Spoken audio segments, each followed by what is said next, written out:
I've drove Dodie before, and he hated wearing seatbelts. He spent a lot of time in the States, so I guess. Have you heard the recent chilling revelations about Diana's death? In that tragic narrative, the latest revelations from her bodyguard have stirred deep reflection among many.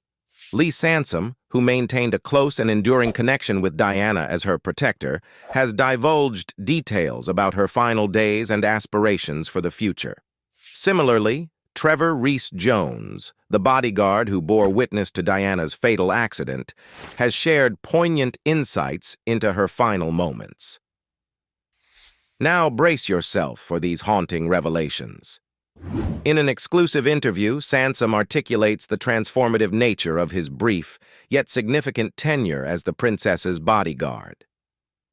My time with the princess, it was only a short period in my life, but it had a bigger impact on my life forever, he shares, encapsulating the lasting impression Diana left on him.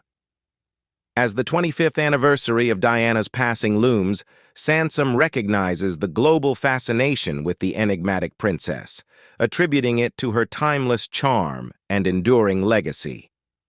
I think because of the 25th anniversary of her death coming up soon, people are just interested in the princess all over the world, he muses, acknowledging the universal allure of Diana's persona. Sansum paints a vivid portrait of Diana as not just a royal icon, but also as a remarkable individual with an innate warmth and humility, describing her as an amazing lady and down-to-earth. He offers a glimpse into the genuine kindness and compassion that characterized her interactions with those around her. We had some great conversations, and she was a normal person, he reflects, dispelling the myth of royal aloofness and revealing Diana's relatable nature. In a poignant exchange that underscores Princess Diana's longing for a life of freedom and autonomy, Lee Sansum reveals a transformative conversation with the beloved royal. During an intimate moment, Diana confided in Sansum about her aspirations to relocate to the United States, drawn by the warmth and kindness she experienced from its people. She told me she liked the people in the States, Sansum discloses to Inside Edition, shedding light on Diana's desire for a fresh start away from the confines of royal expectations. Sansum vividly recalls Diana's admiration for the respectful treatment she received in America, contrasting it with the relentless scrutiny of the British press that often left her feeling overwhelmed and disheartened. She liked the way she was treated there. She liked the way the press treated her, Sansum reflects, providing a glimpse into Diana's yearning for a life free from the incessant media intrusion that plagued her existence in the UK. With unwavering determination, Diana expressed her intention to make a permanent home in the United States, signaling a definitive break from her past life in Britain. Sansum recounts a pivotal moment during their trip to Saint-Tropez, where Diana, incensed by the invasive paparazzi, resolved to take decisive action. Suddenly, she announced to us, "Right, I'm going out there now to tell them that I'm off to America for good," Sansum writes in his book, capturing the raw emotion and frustration Diana felt in the face of relentless media harassment. Tragically, Diana's dreams of a new beginning in America were shattered by the events that unfolded on the fateful night of August 31st, 1997. A fatal car accident claimed her life, along with that of her companion, Dodi Fayed, and their driver, as they attempted to evade the relentless pursuit of the paparazzi. The world mourned the loss of the people's princess, whose untimely death robbed her of the chance to fulfill her aspirations for a brighter future across the Atlantic. In a parallel narrative that echoes his mother's struggles with media scrutiny, Prince Harry candidly addresses the detrimental impact of the British press on his mental well-being. Speaking to James Corden in a revealing interview in 2021, Harry lays bare the toll that incessant media intrusion took on his psyche, drawing a poignant comparison to Princess Diana's own battles with the paparazzi. "We all know what the British press can be like, and it was destroying my mental health," Harry confides, shedding light on the relentless pressure he faced as a member of the royal family. With remarkable candor, Harry recounts his decision to step back from royal duties and seek refuge from the toxic environment perpetuated by the British media. "I was like, this is toxic. So I did what any husband and what any father would do," he reveals, underscoring his determination to prioritize his mental health and well-being above all else. Following in his mother's footsteps, Harry and his wife Meghan, Duchess of Sussex, make the bold announcement of their intention to step back as senior members of the royal family. In an Instagram post that reverberates with echoes of Diana's own aspirations for independence, they articulate their desire to chart a new path free from the constraints of royal expectations. "We intend to step back as senior members of the royal family and work to become financially independent while continuing to fully support Her Majesty the Queen," they declare, signaling their commitment to forging their own destiny on their own terms. Amidst the outpouring of public support and encouragement, Harry and Meghan embark on a journey of self-discovery and empowerment, buoyed by the unwavering love and backing of their supporters. "It is with your encouragement, particularly over the last few years, that we feel prepared to make this adjustment," they express, acknowledging the profound impact of collective solidarity in empowering them to embrace their newfound autonomy. Lee Sansum, reflecting on Prince Harry's decision to seek refuge in the United States, draws a poignant connection to the late Princess Diana's own perception of the country as a sanctuary. In a heartfelt interview with Inside Edition, Sansum reveals Diana's profound regard for the States as a safe haven, a sentiment that resonates deeply with Harry as he embarks on his own journey toward personal liberation. He knows that his mother regarded the States as a sanctuary of a safe place, Sansum shares, highlighting the enduring influence of Diana's perspective on her son's life choices. Sansum's reminiscences also offer a touching glimpse into the gratitude expressed by Diana, William, and Harry towards their dedicated bodyguard following their memorable vacation. In a heartfelt note penned to Sansum, the royal trio acknowledges the challenges posed by their presence and the intrusive media scrutiny, but expresses profound appreciation for his unwavering dedication and support. "We realize that our presence, along with that of the media, made your job enormously difficult, and for that, we apologize," the note reads. "However, we all had a magical 10 days, which would not have been possible without your invaluable contribution, and for that we all send our warmest possible thanks." Lee Sansum reflects somberly on the tragic events of that fateful night in Paris, grappling with the haunting question of what might have been. In a poignant revelation, he shares his belief that Princess Diana would still be alive had he been present in the car before the collision. With a heavy heart, he confides, "Had I been on that trip to Paris, I can say without a shadow of a doubt they would have had their seatbelts on." Sansum's words carry a weighty sense of responsibility as he contemplates the pivotal role he might have played in averting the catastrophe that claimed Diana's life. In his mind, the simple act of ensuring that seatbelts were fastened could have made all the difference, potentially altering the course of history and sparing the world from the anguish of Diana's untimely passing. The tragic irony of the situation is underscored by the sole survivor of the crash, Trevor Rees-Jones, the bodyguard on duty at the time. Despite the violent impact of the collision, Rees-Jones emerged as the lone survivor, a testament to the life-saving efficacy of wearing a seatbelt. His adherence to safety protocols stood in stark contrast to the fate of his passengers, highlighting the critical importance of such precautions in mitigating the risks of vehicular accidents. As Sansum grapples with the weight of his hypothetical presence in the car that night, he confronts the harsh reality of what transpired and the enduring legacy of loss that continues to reverberate through the hearts of millions worldwide.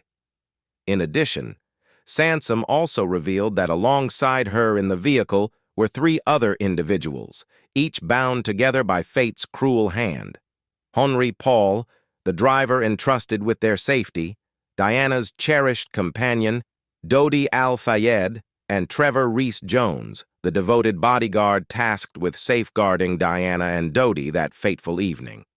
In the aftermath of the crash, the world grappled with the heartbreaking reality of Diana's passing, while attention turned to the lone survivor of the tragedy, Trevor Rees-Jones. As the sole witness to the events that unfolded that night, Rees-Jones became the focus of intense scrutiny and speculation, his miraculous survival fueling intrigue and fascination. For those who don't know about him, Trevor Rees-Jones's journey from his upbringing in Oswestry to his pivotal role as Princess Diana's bodyguard is marked by a series of diverse experiences and significant milestones. He was the second of 3 boys, raised by his father, a British Army surgeon, and his mother, a nurse. His formative years in Oswestry laid the foundation for his future endeavors, instilling in him a sense of discipline, resilience, and duty. After completing his education, Rees-Jones pursued a degree in sport and biological science, a testament to his academic prowess and intellectual curiosity. However, his path took a decisive turn when he answered the call to serve his country as a member of the esteemed 1st Battalion, the Parachute Regiment. With valor and dedication, Rees-Jones embarked on at least one tour of duty in Ulster, Northern Ireland, where he earned the prestigious General Service Medal for his exemplary service and commitment to duty. Rees-Jones's remarkable journey intersected with destiny when he crossed paths with Sue Jones, a former buyer for Harrods, the iconic department store synonymous with luxury and prestige. At the time, Rees-Jones was employed as part of the security force for Mohammed Al-Fayed, the department store's owner and father of Dodi Al-Fayed. Their serendipitous encounter blossomed into a deep and enduring connection, culminating in marriage in 1995. It was during the idyllic summer of 1997 that Rees-Jones's path intersected with destiny as he found himself thrust into the inner circle of Princess Diana's world. Their initial encounter took place aboard the Fayed family yacht, where Diana, accompanied by her beloved sons, Prince William and Prince Harry, embarked on a leisurely vacation. In the serene backdrop of the azure waters, Rees-Jones was introduced to the enigmatic princess, setting the stage for a pivotal chapter in his life. Reflecting on his impressions of Diana, Rees-Jones offered a rare glimpse into the genuine warmth and accessibility that characterized her persona. To him, she was more than just a royal figure. She was a woman you could take down the pub, a testament to her down-to-earth nature and innate charm. Such high praise from Rees-Jones, a man known for his discretion and discernment, underscored the profound impact Diana had on those around her. As the summer unfolded, Rees-Jones bore witness to the blossoming romance between Diana and Dodi Al-Fayed, a development that took him by surprise. Despite their discreet courtship, Rees-Jones observed moments of genuine connection and camaraderie between the pair, noting their shared interests and affable rapport. "They obviously enjoyed talking to each other when I saw them," he remarked, reflecting on their interactions. "They were of similar age and they seemed to get on well." Yet for Rees-Jones, their relationship appeared to remain confined to the realm of casual conversation and mutual admiration. He confessed to a sense of astonishment upon learning of the depth of their connection, recalling his initial impressions with humility and candor. "I didn't realize that it got any further than just pleasant chatting when they were out with the families," he admitted, offering a poignant reflection on the complexities of human relationships and the mysteries of the heart. In a rare interview, Rees-Jones dispels persistent rumors surrounding Princess Diana and Dodi Al-Fayed's alleged engagement, shedding light on the true nature of their relationship in the days leading up to the fatal accident. Contrary to speculation, Rees-Jones asserts that Diana and Dodi never purchased an engagement ring, dispelling one of the many myths that emerged in the aftermath of the crash.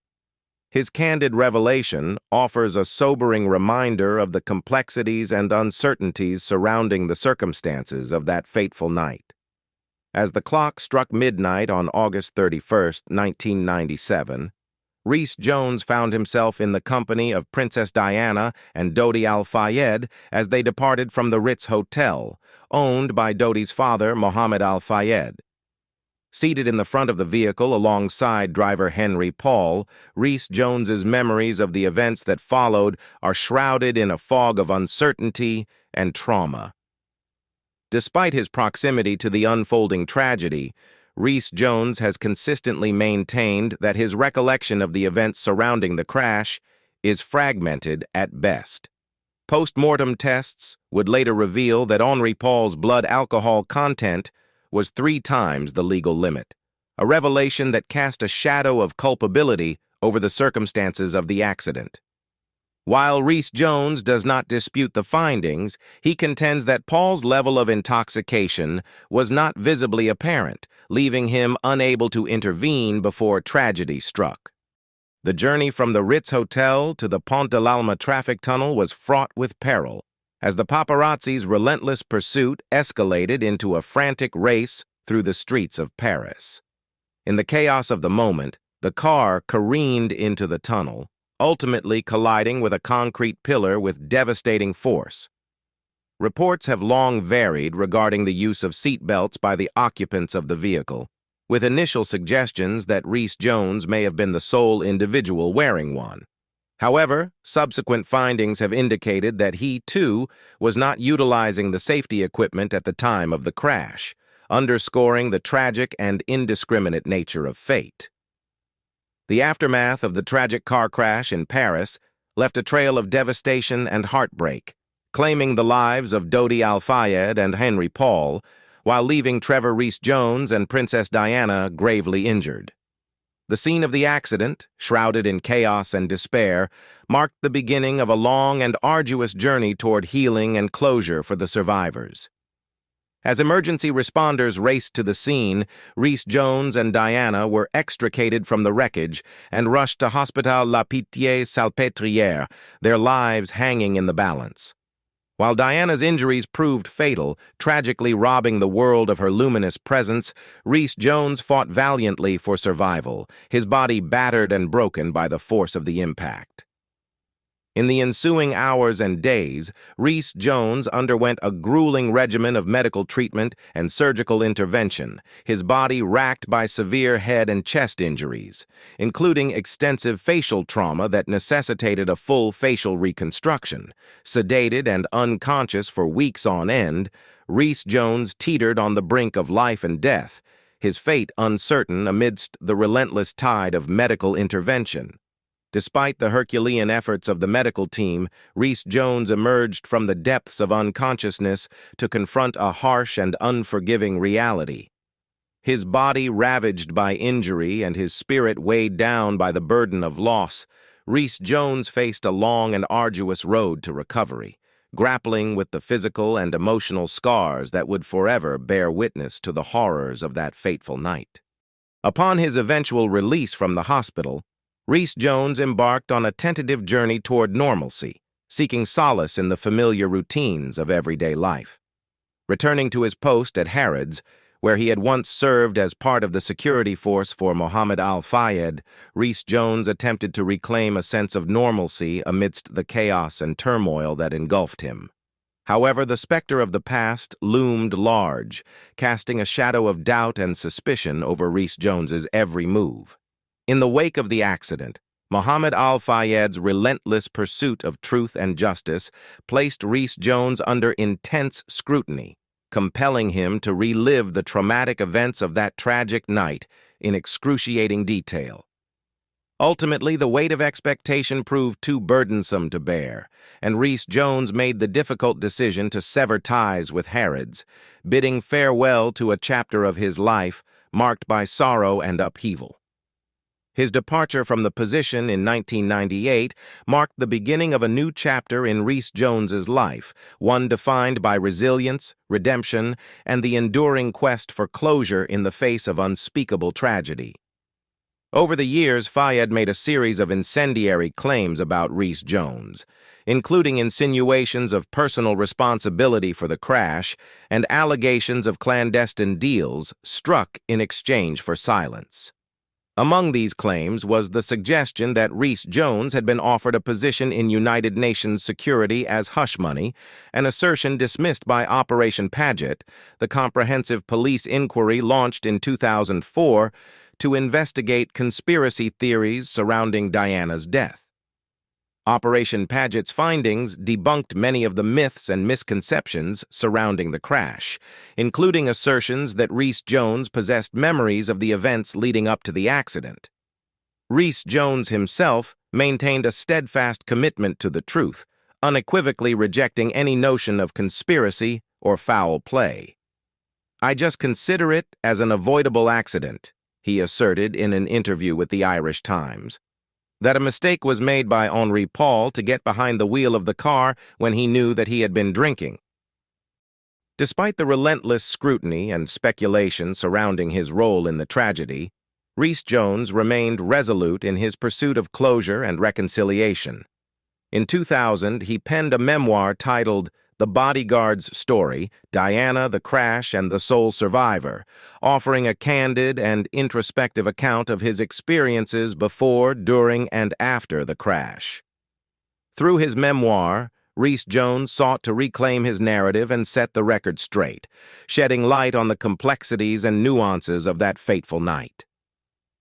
In the years that followed, Rees-Jones embarked on a new chapter in his life, transitioning from the tumultuous world of security to pursue opportunities in the private sector. He found fulfillment and purpose in roles as security director for oil company Halliburton and at pharmaceutical manufacturer AstraZeneca, where his expertise and dedication were valued assets. In 2003, Rees-Jones found love and companionship with teacher Ann Scott, with whom he embarked on a journey of shared dreams and aspirations. Their union blossomed into a family as they welcomed 2 children into their lives, finding joy and fulfillment in the simple pleasures of domestic life. As of 2022, Rees-Jones resides in his hometown of Oswestry, where he spent his formative years, finding solace and tranquility amidst the familiar landscapes of his youth.